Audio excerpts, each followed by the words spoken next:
स्वाध्यायः परमः। Doctor Baba Saheb Ambedkar open university.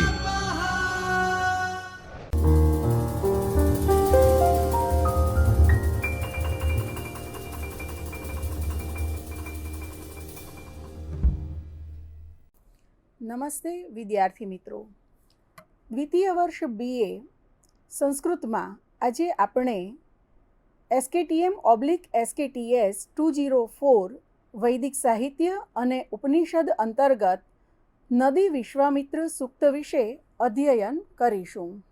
મિત્રો, આપ જાણો જ છો કે નદી વિશ્વામિત્ર સૂક્તનો પ્રથમ ભાગ આપણે જોઈ ગયા છીએ અને આજે આપણે નદી વિશ્વામિત્ર સૂક્તમાં દ્વિતીય ભાગમાં 7મા મંત્રથી શરૂ કરીને અંત સુધીના મંત્રોનું અધ્યયન કરીશું.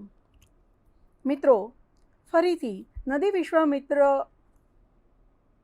સૂક્તનો પ્રારંભિક ભાગ જોઈએ અથવા એના પરિચય વિશે જોઈએ તો ઋગ્વેદના 3જા મંડળમાં 33મા નંબરનું આ સૂક્ત છે, જેમાં કુલ 13 મંત્રો આવેલા છે.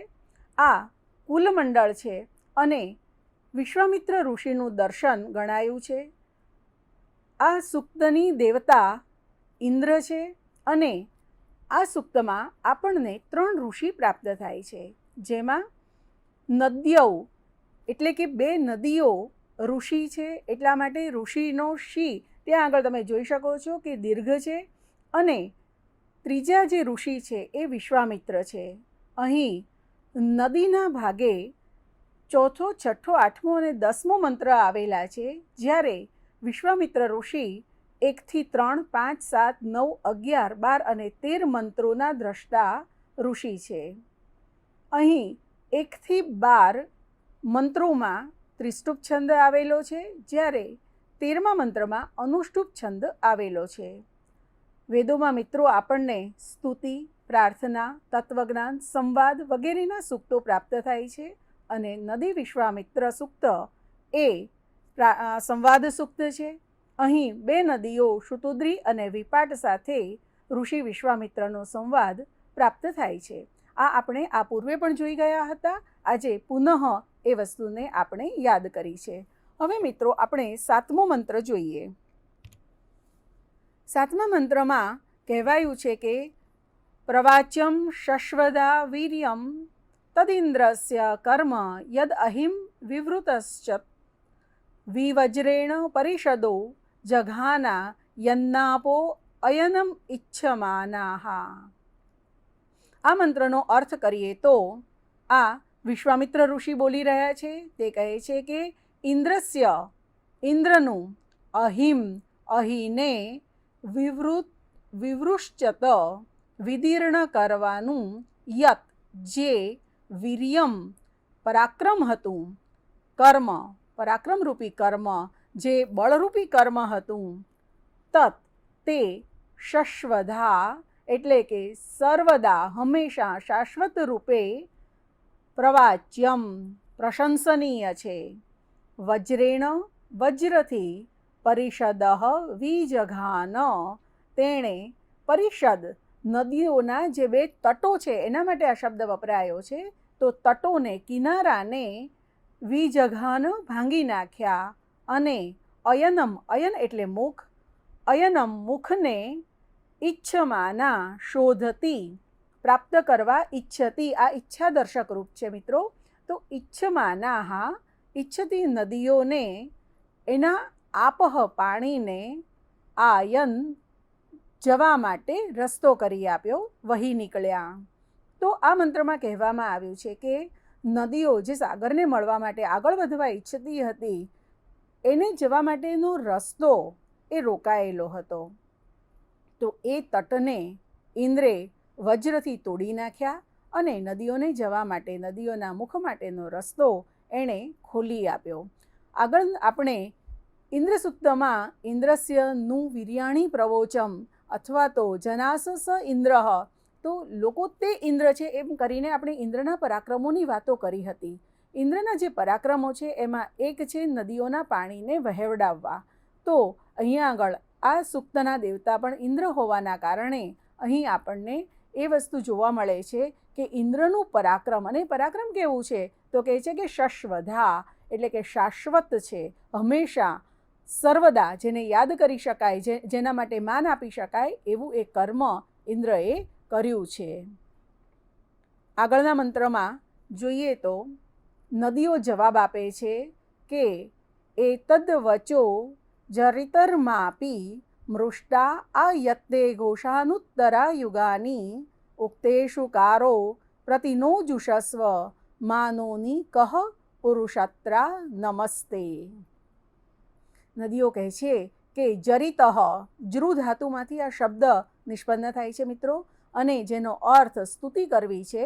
તો અહીંયા આગળ જરિત એવું કહેતા હે સ્તોતા એમ કહેવામાં આવ્યું છે. હે સ્તુતિ કરનાર, હે સ્તોતા, તે તારી એતત આ યત જે વચઃ વાણી છે, આ તારું જે વચન છે, આ તારું જે વાક્ય છે, તેને મા અપી મૃષ્ટાહા વિસરી જઈશ નહીં. તારું આ જે વચન છે એ હંમેશા તું યાદ રાખજે. ઉત્તરા એટલે કે ભવિષ્યમાં, હવે પછીના કાળમાં, યુગાની યુગોમાં, આ ઘોષાન તારી આ વાણીનું ઘોષ થશે. કારો, કારહ શબ્દ છે. કારહ હે કવિ, ઉક્થેષુ પ્રશંસા કરવા યોગ્ય સ્તોત્રોમાં નહ અમારો પ્રતિજુષસ્વ સ્વીકાર કર. તું અમારો તારા સ્તોત્ર જે છે એમાં સ્વીકાર કર. નહ અમને પુરુષત્રા લોકમાં માની કહ તિરસ્કાર પાત્ર બનવા દઈશ નહીં. નમસ્તે તે નમઃ તને નમસ્કાર હજો. મિત્રો, નમસ્તે શબ્દ આપણે વારંવાર ઉપયોગમાં લઈએ છીએ. આપણી ભારતીય સંસ્કૃતિમાં નમસ્તે કહેવું, નમસ્કાર કરવા એ બહુ પ્રમુખ પ્રારંભિક લક્ષણ ગણાયું છે. તો નમસ્તેનો અર્થ અથવા એ વાક્ય કેવી રીતે બન્યું તો જોઈએ તો નમઃ તે, નમઃના વિસર્ગનો સકાર થઈ અને તેની સાથે જોડાઈ સંધિ થાય છે અને આ આખું એ વાક્ય બને છે નમસ્તે. તે છે એ ચતુર્થી વિભક્તિનું યુષ્મતનું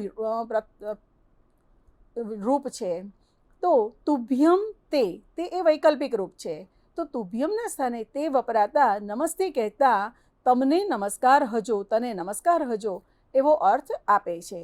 તો અહીંયા આગળ નદીઓ નમસ્તે નમસ્કાર કરે છે અને કહે છે કે આ સમગ્ર સંસારમાં અમને તું ક્યાંય તિરસ્કારયુક્ત ન બનવા દઈશ. હે કવિ, કવિ એટલે આર્ષદ્રષ્ટા, ઋષિ. હે સ્તોત્રના કરનારા કવિ, તું અમને તારા સ્તોત્રમાં, પવિત્ર સ્તોત્રમાં સ્થાન આપજે. તું અમને આ વિશ્વમાં તિરસ્કારયુક્ત બનવા દઈશ નહીં. એના માટે એમણે શબ્દ વાપર્યા છે મા ની કહ. ની કહ આ કોણ છે? એવી રીતે કોઈ અમને જાણે નહીં એવી પરિસ્થિતિ અમારા માટે ઉત્પન્ન થવા દઈશ નહીં. જો તારા સ્તોત્રમાં અમે સ્થાન પામીશું તો અમે પ્રશંસાયુક્ત બનીશું એવું નદીઓ માને છે અને વિશ્વામિત્રને કહે છે. આગળનો મંત્ર જોઈએ તો અહીં વિશ્વામિત્ર એને જવાબ આપે છે કે ઓ શુ સ્વસારહ કારવે શૃણોત યયૌ વો દુરાદનસારથેન નિષુ નમધ્વમ ભવતા સુપારા અધો અક્ષા સિંધવઃ સ્રોત્યભિઃ.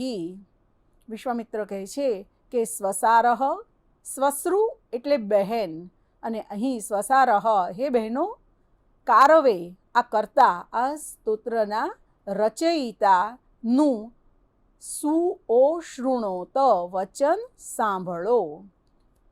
અનસા, અનસ શબ્દ એ મિત્રો રથ માટે ઋગ્વેદમાં અન્યત્ર વપરાયો છે. અહીં આ સૂક્તમાં આ શબ્દનો અર્થ ગાડું, શકટ એવો કરવામાં આવ્યો છે. તો કહે છે કે અનસા ગાડાઓ વડે અને રથેન રથ દ્વારા દૂરાત દૂરથી વહ અમે તમારી પાસે યયૌ આવ્યા છીએ.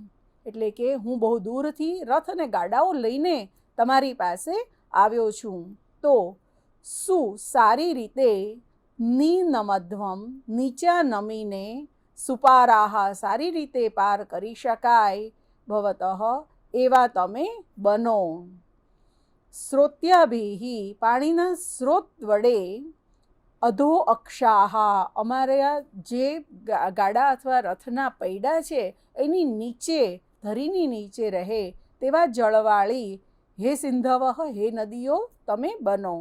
અહીં વિશ્વામિત્ર નદીઓને કહે છે કે હું તમને મારી જે પ્રાર્થનાઓ છે, મારા જે સ્તોત્ર છે એમાં સ્થાન તો આપીશ, પણ આને પાર કરી જવું અમારા માટે અગત્યનું છે. કારણ કે રથો અને ગાડાઓ વડે હું અહીં આવ્યો છું. મિત્રો, આપણે આગળ જોઈ ગયા છીએ કે સુદાસે જે ધન આપ્યું છે, જે ગાડાઓ અને રથ આપ્યા છે, એ લઈને વિશ્વામિત્ર પસાર થઈ રહ્યા છે અને માર્ગમાં આ બે નદીઓ આવી છે. તો એ નદીઓને પાર કરવા માટે, પેલા રથ અને ગાડાઓની સાથે પાર કરવા માટે વિશ્વામિત્ર નદીઓને પ્રાર્થના કરે છે કે તમે નીચા નમો. કેટલા નીચા નમવાની વાત છે? તો કહે છે કે આ રથના પૈડાની ધરીની નીચે તમારું પાણી રહે એટલા નીચા તમે નમો, તો અમે એને સારી રીતે પાર કરી શકીએ. અધો અક્ષા, અક્ષની નીચે તમારે રહેવું, તમારું પાણી એટલું રહે એવું કરો. અને એ નદીઓને આ પ્રમાણે સ્તુતિ કરે છે. એના જવાબમાં આપણે આગળ જોઈએ તો નદીઓ કહે છે કે આતે કારો શૃણવામા વચાંસી યયાથ દુરાદ અનસારથેન નીતે નંસૈ પિપ્યાનેવ યોષા મર્યા એવ કન્યા શશ્વચૈ તે. નદીઓનો જવાબ છે કે કારહ, હે કર્તા, હે સ્તોતા, તે તારા વચાંસી, વચનથી, આ શૃણવામ અમે સાંભળી રહ્યા છીએ, તારા વચનોને અમે સાંભળી રહ્યા છીએ. દુરાત, બહુ દૂરથી, અનસા, ગાડા, શકટ, અને રથેન, રથ લઈને, યયાથ, તું આવ્યો છે. તો એને એક નદી કહે છે કે તે તારા માટે પીપ્યાનેવ, પોતાના બાળકને સ્તનપાન કરાવતી માતાની જેમ, યોષા, સ્ત્રીની જેમ, નિનંસૈ, હું નમી રહી છું. મર્યા એવ, મનુષ્યની પ્રત્યે, મનુષ્યને માટે, કન્યા, કન્યા, શશ્વચૈ, જે રીતે નમે તેમ, તે તારા માટે હું નમી રહી છું. અહીં બેમાંથી એક નદી, બે નદીઓના નામ તમને યાદ છે, બિયાસ અને શુતુદ્રી નદીઓ છે આ. તો એમાંથી એક નદી કહે છે કે જેમ પોતાના બાળકને સ્તનપાન કરાવવા માટે, દૂધ પીવડાવવા માટે માતા જેવી રીતે નમે છે અને મનુષ્યની માટે કન્યા જેવી રીતે નમે છે, તે રીતે હું તારા માટે નમી રહી છું. અને આગળ વિશ્વામિત્ર જવાબ આપે છે કે યદંગત્વા ભરતાહ સંતરેયુઃ ર્ગવ્ય નગ્રામ ઈશિત ઇન્દ્રજૂત અર્ષાદઃ પ્રસવઃ સર્ગતક્તઃ આવો વૃણે સુમતિમ યજ્ઞિયાનામ. આ મંત્રમાં વિશ્વામિત્ર કહી રહ્યા છે કે અંગ, હે નદીઓ. મિત્રો, અંગ એ હલા, અરે, ઓ, અલી એ પ્રમાણે માત્ર સામેનાને સંબોધન કરવા માટેનું ઉદ્ગારવાચક શબ્દ વિધાન છે. તો કહે છે કે અંગ, અરે, એ નદીઓ, યત, જેવી રીતે, જેમ, ઇન્દ્રજૂત, ઇન્દ્ર દ્વારા, ઈશિત, પ્રેરિત અથવા ઉત્તેજિત, ગવ્યન, ગાયોનો, ગ્રામ, સમૂહ, તેમ, ત્વા, તને, ભારત કુળના લોકોનો સમૂહ, ભરતાહ, ભરત કુળના લોકોનો સમૂહ, જેના નામથી ભારત શબ્દ બન્યો છે, સંતરેયુઃ, પાર કરી જાય, પછી ભલે તારો, સર્ગતક્ત, વેગીલો, પ્રસવ, પ્રવાહ, અર્ષાત, પૂર્વ સ્થિતિ પ્રાપ્ત કરે, યજ્ઞિયાનામ, સન્માનનીય, સુમતિમ, સુમતી એવી, વહ, તમારી પાસે, આ વૃણે, આવી અપેક્ષા રાખું છું. વિશ્વામિત્ર નદીઓને કહે છે કે હે નદીઓ, ઇન્દ્ર દ્વારા તૈયાર કરેલો, ઉત્તેજિત કરેલો, જેને પ્રવાહિત કરવામાં આવ્યો છે એવો તમારો આ પ્રવાહ, એને થોડી ક્ષણો માટે મારી માટે રોકી લો. ગાયોના સમૂહને જેમ રોકવામાં આવી છે, ભરત કુળની સાથે જોડાયેલી ગાયો જેમ ભરતો એને સાચવીને રાખે છે, તેવી રીતે ભરત કુળના લોકોના સમૂહને પાર કરવા માટે તમે તમારો આજે ઇન્દ્ર દ્વારા તૈયાર કરવામાં આવેલો વેગીલો પ્રવાહ છે, એને થોડી વાર માટે રોકો, જેથી અમે તરીને એટલે કે પાર કરીને સામે પાર ચાલ્યા જઈએ. એ પછી ભલે તમારો પ્રવાહ પૂર્વ સ્થિતિને પ્રાપ્ત કરે અને સન્માનનીય સુમતિ એવી તમારી પાસે આ વૃણે હું તમારી પાસેની અપેક્ષા રાખું છું. મિત્રો, જાણે નદીઓ અહીંયા આગળ જીવંત છે, વાતો કરે છે અને ઋષિના કહેવાથી નદીઓ પોતાના પ્રવાહને રોકવા તૈયાર થાય છે. આગળના મંત્રમાં આપણે જોયું કે નદી કહે છે કે હું તારા માટે તું પસાર કરી શકે ગાડાઓ અને રથ સહિતના સમૂહને, એ માટે નીચે નમી રહી છું. અને અહીં ઋષિ ફરીથી એને કહી રહ્યા છે કે અમે પસાર કરી જઈએ પછી તમે પૂર્વવત થાવ, પણ અત્યારે અમને પસાર કરવા દો એવી હું આ વૃણું પસંદ કરવું આમ તો અર્થ આપે છે, પણ અહીં આ એવા ઉપસર્ગ સાથે જોડાઈને હું એવી અપેક્ષા રાખું છું એવું વિશ્વામિત્ર ઋષિ નદીને કહી રહ્યા છે. ત્યાર પછી વિશ્વામિત્ર નદીઓને આગળ કહે છે કે અતારીશૂર ભરતા ગવ્યવઃ સમભક્ત વિપ્રઃ સુમતિમ નદીનામ પિન્વધ્વમ ઈશયંતી સુરાધા આવક્ષણા પૂર્ણધ્વમ યાત શિભમ. હે નદીઓ, ગવ્યયઃ જેવી રીતે ગવ્યવઃ ગાયોની અભિલાષા કરતા ભરતાઃ ભરતકુળના વીરો અતારીશુઃ તમને પાર કરી ગયા હતા. વિપ્રઃ વિપ્રોને નદીનામ નદીઓને સુમતિનો સમભક્ત લાભ મળ્યો છે. ઈશયંતી હે ચેતન વહાવનારી નદીઓ, વક્ષણા તમારું પાત્ર, સુરાધાહા ઉત્તમ ધનધાન્યથી, પ્રપિન્વધ્વમ છલકાવી દો, આ પૂર્ણધ્વમ વૃદ્ધિ પામતી તમે, શિભમ શીઘ્રમ વેગપૂર્વક યાત જાઓ. અહીં બહુ સુંદર શબ્દોનો પ્રયોગ થયો છે. કેટલાક શબ્દો આપણે જોઈએ, જેમ કે ઈશયંતી, અહીંયા આગળ ઈશ ધાતુ એનો અર્થ વહાવવું એવું થાય છે અને જેને પ્રસન્ન કરવું એવો પણ થાય છે. તો કહે છે કે ઈશયંતી તો શું વહાવે છે નદીઓ? ચૈતન્યને વહાવે છે. અને વક્ષણા, વક્ષણ એટલે કે પાત્ર. બીજું રાધ શબ્દ છે. સંસ્કૃતમાં વેદોમાં રાધ શબ્દ એ ધનધાન્ય માટે છે. તો સુરાધાહા એટલે કે ઉત્તમ ધનધાન્યથી ભરેલું. અને પિન્વધ્વમ છલકાવી દો. તો નદીઓને કહે છે કે જેવી રીતે ભરતકુળના વીરો તમને પાર કરી ગયા હતા, એવી રીતે હે નદીઓ તમે અમને પાર કરી જવા દો અને એ પછી તમે ધનધાન્યપૂર્વક તમારું પાત્ર છલકાવી દો. તમે ચૈતન્યને વહાવો અને વૃદ્ધિ પામતી તમે વેગપૂર્વક સમુદ્ર તરફ ગમન કરો. અહીં મિત્રો આપણે જોઈએ છીએ કે ઉત્તમ ધનધાન્યથી પાત્રને છલકાવવાની વાત કરવામાં આવી છે. તો જે નદીઓ છે એ કયું પાત્ર છલકાવશે? તો નદીની બંને બાજુએ આવેલા જે વિશાળ ક્ષેત્રો છે, ખેતરો છે, એ ધાન્ય અને ધન જે પર્વતમાંથી એ ખેંચી લાવશે, જે ધાતુઓ વગેરે એની સાથે વહી લાવશે, એ બંને રીતે નદીઓ એ છલકાવશે પોતાના પાત્રને. એવી રીતે અહીં જાણે ઋષિ વાત કરી રહ્યા છે. કારણ કે ધાન્ય છે તો કિનારાઓ ઉપર જ થવાનું છે, આપણે જાણીએ છીએ. અને અહીં એક સરસ શબ્દ છે શિભમ. શિભમનો અર્થ શીઘ્રમ થાય છે અને વેગપૂર્વક, ઝડપથી એવો એનો શીઘ્રતયા અર્થ આપણે કરીએ છીએ. અને આખરી મંત્ર આ સૂક્તનો આપણને અહીં પ્રાપ્ત થાય છે. આગળ જોઈ ગયા તેમ આ અનુષ્ટુપ છંદમાં રચાયેલો મંત્ર છે અને આ વિશ્વામિત્ર દ્વારા બોલાય છે. એ કહે છે કે ઉદ્વ ઉર્મિ શમ્યા હંત્વાપો યોક્ત્રાણી મુંચત મા દુષ્કૃતૌ વ્યેનસા અગ્ન્યૌ શૂન માતરમ.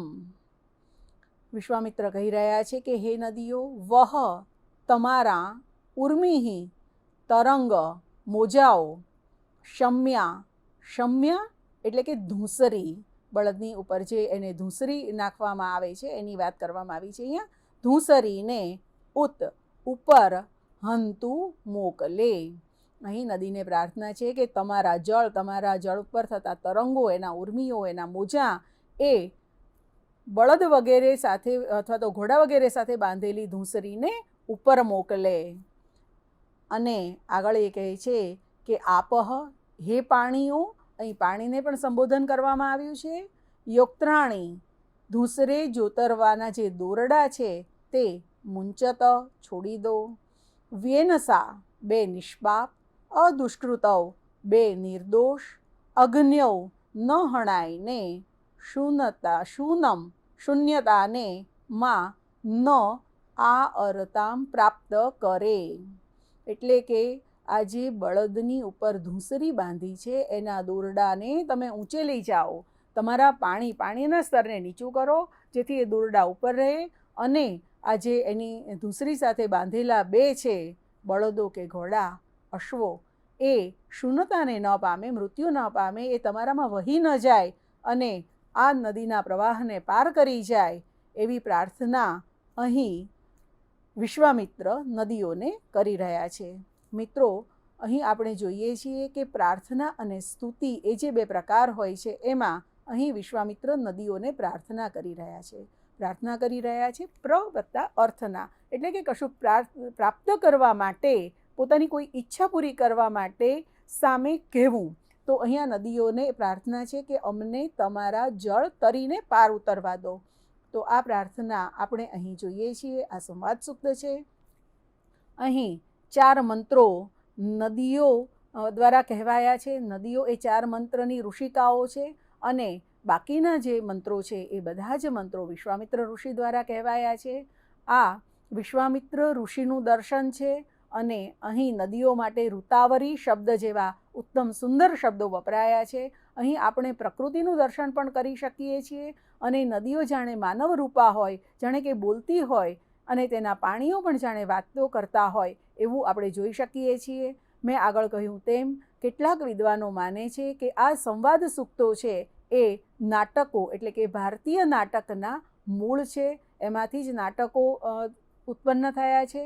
જ્યારે દીર્ઘ યજ્ઞ સત્રો થતા હશે ત્યારે એ યજ્ઞ સત્રોમાં યજ્ઞમાં ઉપયોગમાં લેવાતા મંત્રો ઉપરાંત આવી જે ઋચાઓ અને સૂક્તો છે એ ભજવવામાં આવતા હશે એવું કેટલાક વિદ્વાનો માને છે.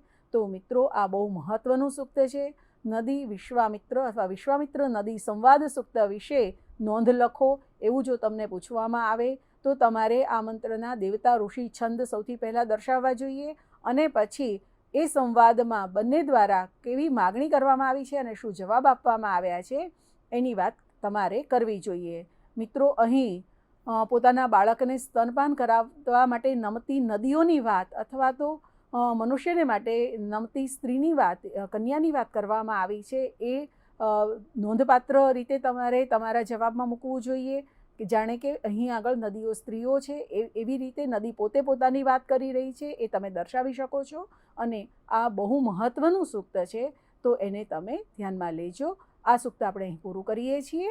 આભાર. સ્વાધ્યાયઃ